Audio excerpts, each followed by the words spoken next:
حضرت عائشہ رضی اللہ تعالی عنہا سے روایت ہے کہ انہوں نے ایک تکیہ خریدا جس پر تصویریں تھیں۔ جب رسول اللہ صلی اللہ علیہ وآلہ وسلم نے اس کو دیکھا تو دروازے پر کھڑے ہو گئے، اندر نہیں گئے۔ میں نے رسول اللہ صلی اللہ علیہ وآلہ وسلم کے چہرے پر ناگواری کے اثرات دیکھے۔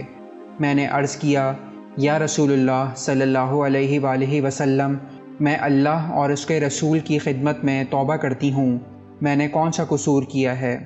رسول اللہ صلی اللہ علیہ وآلہ وسلم نے فرمایا، یہ تکیہ کیسا ہے؟ میں نے عرض کیا کہ میں نے اس کو خریدا ہے تاکہ آپ صلی اللہ علیہ وآلہ وسلم اس پر بیٹھیں اور تکیہ لگائیں۔ رسول اللہ صلی اللہ علیہ وآلہ وسلم نے فرمایا کہ ان تصویروں کے بنانے والے قیامت کے دن عذاب میں مبتلا کیے جائیں گے، اور ان سے کہا جائے گا کہ جو تم نے بنایا ہے اس میں جان ڈالو، اور فرمایا کہ جس گھر میں تصویریں ہوتی ہیں وہاں رحمت کے فرشتے داخل نہیں ہوتے۔